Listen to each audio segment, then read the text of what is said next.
Today I fucked up Plaza murder my non-existent baby. Today I fucked up so, similarly to my last post here, I will preface this with my fear of doctors. I hate going to the doctor's office, and it usually makes me very nervous. When I get nervous, I tend to just word vomit and spew stupid crap. Here we go. So I recently had an unfortunate concussion. I was working as a nanny and fell off a play structure. I had previously had brain bleeding with my last concussion, so they wanted to do an MRI on me just to make sure nothing was seriously wrong. They gave me some pain meds, Ativan, I want to say, and then I was sent to the MRI. I was pretty loopy from the meds by this time, so I was making jokes with the nurse. I was so doped up that I literally had to be wheeled into the room so I wouldn't get too dizzy. She asked me a few questions before I sat down for screening. Is there any possibility that you could be pregnant? I don't think so, I replied. Well, we need you to be sure, because if you are pregnant it could harm, or even kill your baby. And as I climbed onto the MRI machine, I replied, well, in that case doc, give me a double shot of this shit, cause if I am pregnant I don't want to be. She sat there stunned, and just went back to start the machine. Did not get a double shot though. FML. Update, I'm so sorry, I was kinda fucked up, but what I actually got was a CT scan and I kinda thought they were the same thing, but I was wrong. I looked into it because I was certain that the nurse said something about radiation, and my records on my doctor's app said it was CT scan. Too long didn't read. Asked a nurse to hit me with double radiation to kill a potential unborn baby.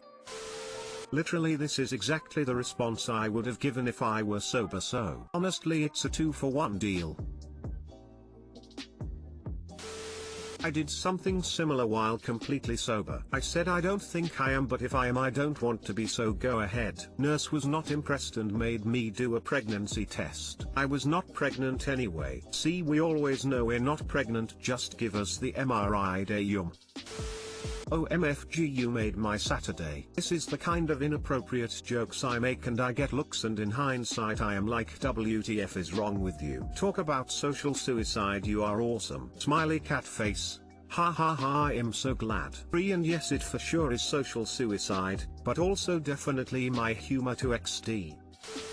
Okay, just to make you feel better, I don't tell anyone this story. I don't even think I've told my wife. 4 years ago, I was in a really bad car accident. 3 days into my hospital stay, I hadn't had a BM. I threw up the stuff they gave me to try to make me go, so they finally went the other direction. Gonna spoiler the rest so you're not grossed out if you get squicked. Exclamation mark. They told me to try to hold in whatever they left for at least an hour. 35 or so minutes in, I couldn't hold it anymore. When I was finally finished and was able to call a nurse, I proudly told her I'd given birth to a poop baby. Exclamation mark. In my defense, I was also hopped up on hella pain meds for my broken bones and stuff.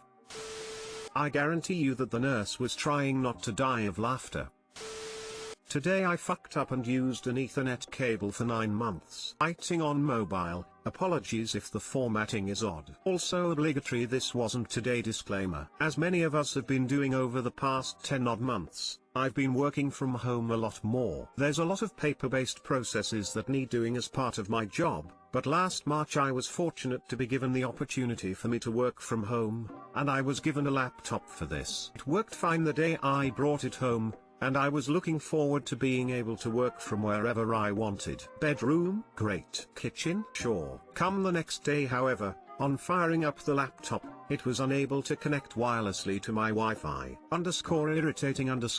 I thought, but fine, I'll use the Ethernet cable I got off one of the IT guys before I left. I'm sure it'll write itself soon. Other family members were always sat at the desk in the spare room with the main router on it, and the nice desk chair, but there was an extension router I could plug into next to the dining room table, so I sat there instead. The chairs there are rigid and wooden, and the cushions, a generous term for what is essentially a deflated piece of cloth, on them are completely flattened by years of, well, us pressure. Not particularly comfortable, but I didn't mind too much at first. Next day, say miss you, no connection. And the next, and the next. I couldn't use this laptop anywhere but my dining room table unless everyone was out, then I could nick the coveted nice desk in the spare room. I requested 1 or 2 online appointments with IT, who would reset something called the Wi-Fi drivers, I think, and it would work great, until the next day when I logged back on, and was in the same situation. I ended up not wanting to eat dinner at that table, as I'd spent the entire day at it working, so I'd eat literally anywhere else, in my bedroom, the spare room, unless I'd managed to get the desk in there that day, just stood in the kitchen with my food, whatever. Eventually in the late summer, I was asked if I wouldn't mind starting to work in the office again. I didn't mind, I missed my colleagues and had had enough of the deflated wooden creak fest I called the home working desk chair. I started to go back in, and that was that. I didn't use the laptop for a while. As cases are rising in the UK, and I help look after vulnerable family members, I asked a few weeks ago to start working at least most of the time from home again. This was fine. I logged back onto my untrusty laptop my first morning back at home and noticed, apparently for the first time, next to the power button, glowing white, and a little button with the microphone on it, glowing white, that there was also a little button with a beacon symbol on it. This was glowing orange. Out of curiosity,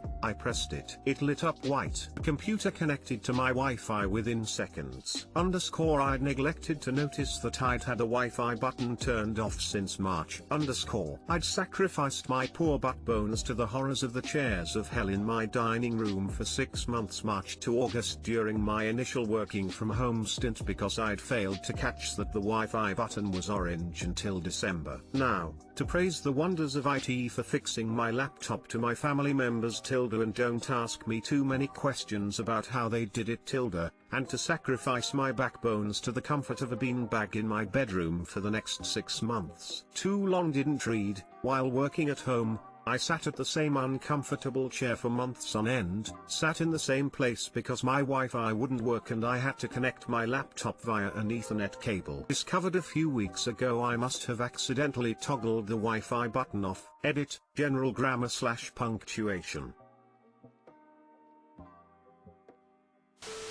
Yeah, I know the feeling. Good on you for figuring out so you can take that knowledge to the grave. Haha, thanks.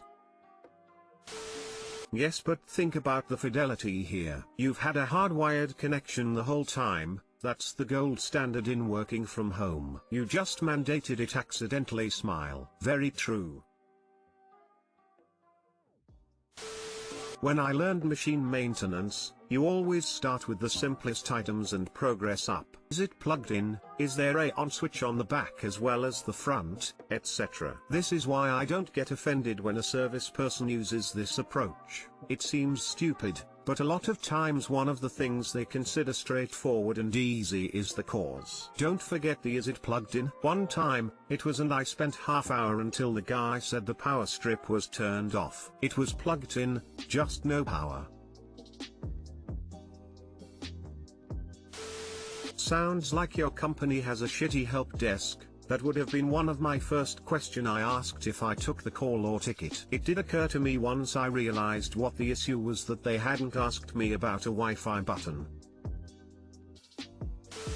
We deal with this all of the time at work with our HP laptops. Also on a lot of them, double tapping the touchpad disables it. There's a very tiny orange light that pops up in the corner. The look of their face when I double tap it real fast and go, okay, it's fixed, is hilarious. Haha. How funny. I'll have to take care double tapping. I couldn't believe how simple it was and that I'd missed it for so long. Why do HP laptops have this button? Is there even a reason? Actually no, I don't want to connect wirelessly.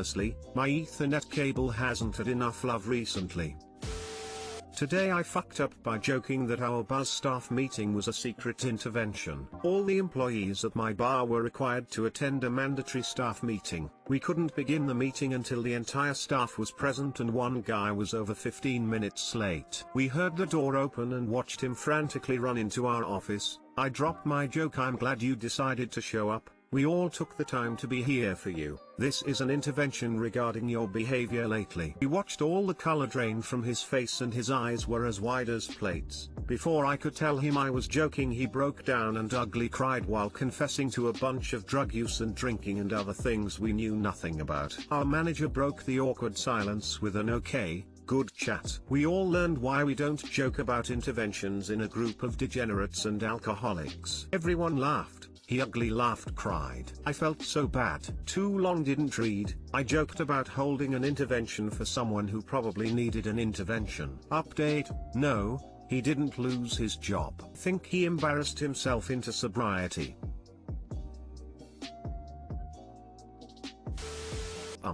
You guys owe him more than a good chat after that. Perfect example of you don't know what that other person might be dealing with, so keep that in mind when deciding how you act towards them. So bartenders are all alcoholics and degenerates. I mean, we were, yeah.